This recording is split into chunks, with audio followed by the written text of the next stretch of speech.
Hey there, it's Julie Hutchison here from Think Be Do Leadership, and we're talking about today the power of difference. And I'm hoping that the Jubilee fly past does go past, but also doesn't completely disrupt us, because I wanted to get it earlier, but it hasn't arrived yet. So we are here talking about the power in difference. Uh, so, I love my mates. Uh, they're like me. They find the same things funny. They make me comfortable. I feel good when I'm with them and we have a laugh. But the thing about my mates is that we're not trying to be productive or effective or to create a business together. Although we did recently go to the Crystal Maze experience and try to get as many crystals as we could, which was quite an interesting team dynamic there. But the thing is that with our friends and with our mates, we want to feel comfortable, we want to feel easy, and we want to have a good time. And you might say, well, that's what I want in my business. If you are in a team or you have a team, then you may well think that's a great idea. That you want people that are like you because that makes you feel comfortable and it's good. Let's say you've got a complete team of, I know, tech-minded people who feel really comfortable. They have the same language. They know what they're all talking about, and they feel really good. The problem is that when we hire people that are like ourselves, it means that there's a number of things that we don't have because we don't have a different viewpoint. We don't have a different way of looking at things. And so the old phrase, too many cooks spoil the broth, comes to mind, because if we've all got the same views and we've all got the same way of doing things and we've all got the same knowledge, then we're going to not perform in the way that a team really can perform on the basis of a number of different things. And that's what I want to talk about today. So please say hi if you're listening to this. It is a bank holiday though today, so shouldn't be, and neither should I be here really, but there you go. So let's have a look. I've got a few. I've got, how many is there? 6 I want to talk about, actually. 6 that are super important, I think. Anyway, the first one is what I call confirmation bias. And that is that when we have an idea or we want to do something a certain way, if we're looking for confirmation, we're looking for somebody to tell us we're doing it right. Well, if the group of people that are all similar to us are in there, for all tech people or for all like-minded people, I don't know, we're all introverts or we're all extroverts, then of course they're going to have similar opinions to us. Predominantly, obviously they may have slightly different, but they're going to more likely have the same opinion as us on similar things. And the problem with that is that we're only asking people who are going to give us the same answer that we would give ourselves. So we don't get that challenge that we might get when we show things or try and convince other people of what we want to do or whether an idea is good. And therefore you're going to get a yes. But that's just like getting a yes from your mum, isn't it? It's like it's like saying, yes, darling, am I beautiful? Yeah, you are beautiful, darling.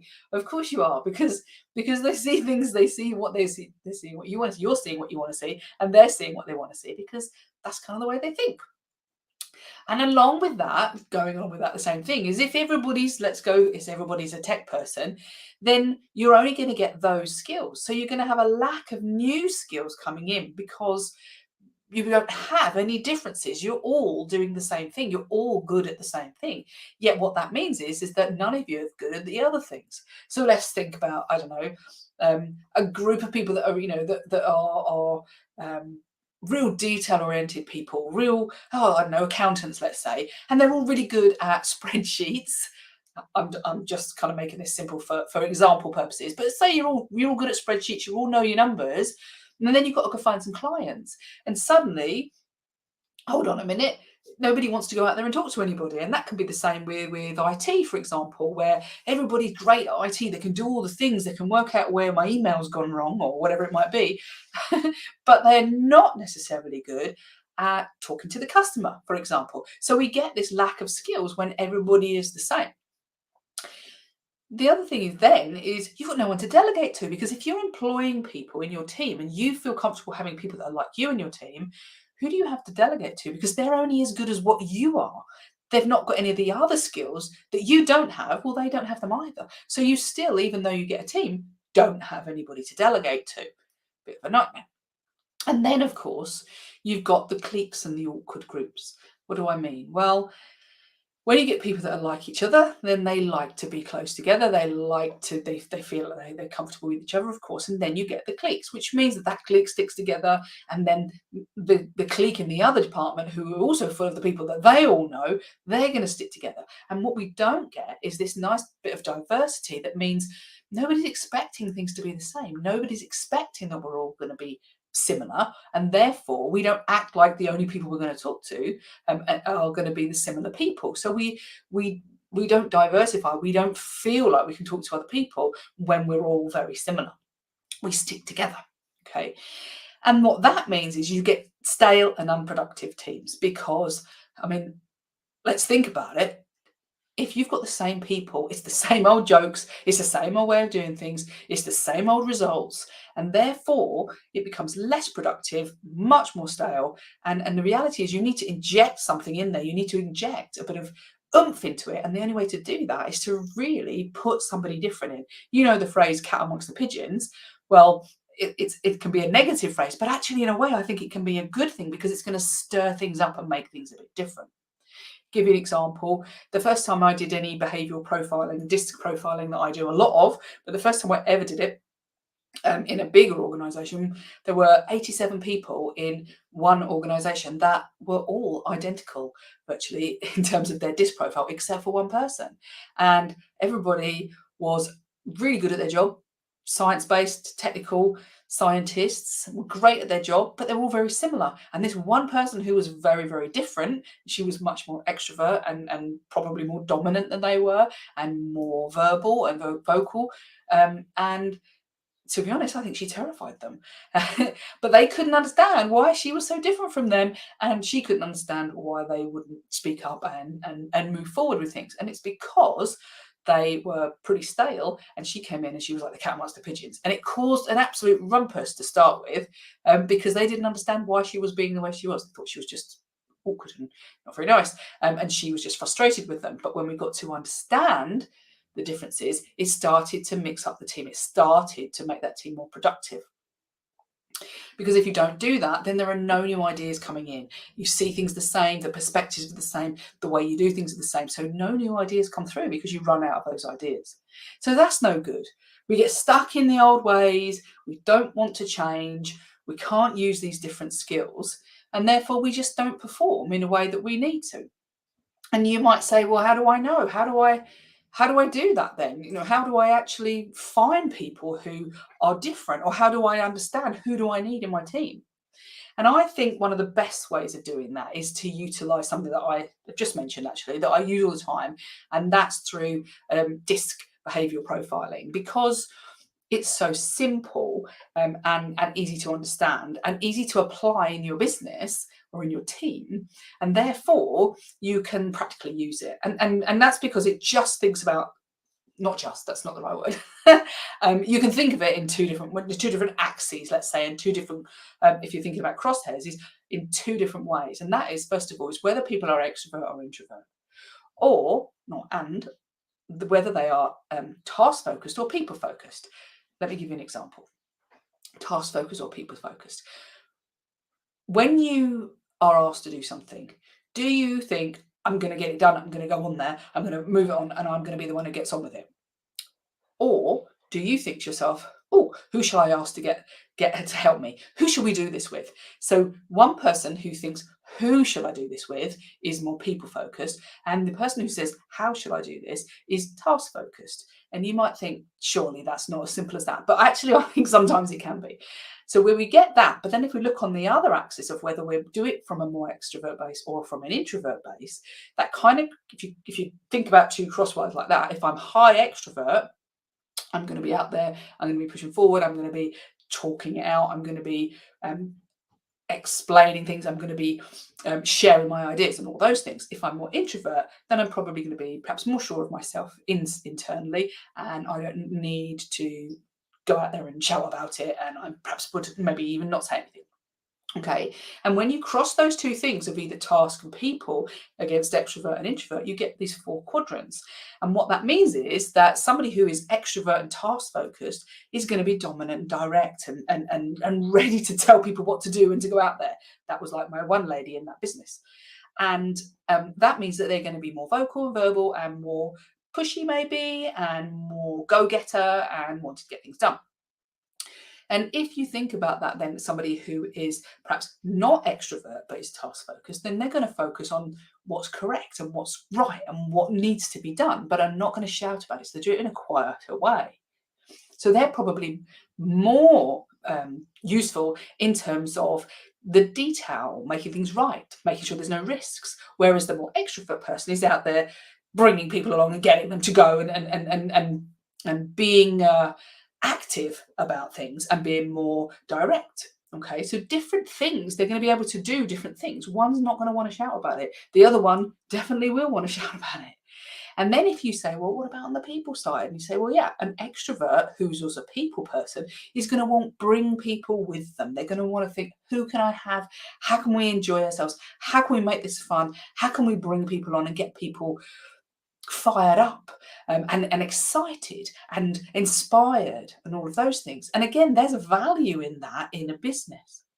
And then finally, so a people focused person, but who's not on the extrovert side, more on the introvert side. So they're going to be thinking more about making a team a comfortable place to be. They're going to care about people more. They're going to think about how can we include people and all that sort of thing. And what this brings is 4 different areas of perspective and of ways of working and of ways of thinking that mean that these 4 people are going to have totally different dynamics in your team. And so if you're trying to communicate with somebody who is more dominant direct, but you're coming from a people focused person, an introvert person, then you might find that you don't necessarily like the way they do business. You might not like the way they communicate. But if you have a lack of that doing and that dominance and that pushing and that active phase of that person, if you have a lack of that in your team, then you might not feel that comfortable with that person, but you need it in your business because you need to move. Because as a business, let's think about personality or behavioral styles of a business. If you've got a lack of that that what we call the D style, that direct and dominant style, that doer, then you're going to have a lack of that as a personality of business. Your business is not going to move forward quick enough. If you have a lack of the task focused introvert side, and you don't have anyone there who's going to say, hang on a second, we need to check the detail, we need to make sure it's not too risky, then you might end up making bad decisions in your business because you haven't checked your facts. And if you've not got people that are more inspirational, then you might not have as good a sales team, for example, or you might not have people that can sell the product or who can do really good customer service, especially if they're on that people side. And so you see that all these different types of people are necessary in a team to do the different roles and take on different perspectives of of of what you need in that business for the different things that you need to bring about a blend of those different areas. Because too much of one of those areas, whether it be that dominant direct side, whether it be the compliant and correct side, whether it be the more inspirational or that steady caring side, too much of any of one of those things will mean that you stagnate or implode, actually, if you're not careful, if you've got too much of the dominant stuff. Because people will fight if there's too much dominance, but people won't fight at all for anything if there's too much caring and sharing. And so you need to have that blend. And so when you're looking at your team or your business or you yourself, is how do I fit in? How does my team fit in? What have we got a predominance of in our team? And what's the consequence of that? So go back to thinking, are we going to have a lack of new ideas? Are we going to have cliques and conflict? Are we going to struggle to have somebody to delegate things because we've got too many people the same? Or do we have a good blend of people? Do we have a bit of all of those areas so that we can be good at the people side and the task side? Are we good at being more outgoing and do we have that time when we can be quieter and more introvert? Ask yourself the question, who's in my team? Who's playing the game in the team? And then you can say, right, I need to, one, help people to understand about this, about discs particularly. I love talking about disc, but I think it's really, really good that everybody in the team understands it. And then how can we utilize this to understand ourselves better, understand the dynamic between us all better, and therefore we can then utilize that to our advantage rather our disadvantage, so that we can be more productive, that we can sell more, produce more, and actually be more in our business. And that's what I want to say today, that the power is in the difference, not in employing people that are the same as us.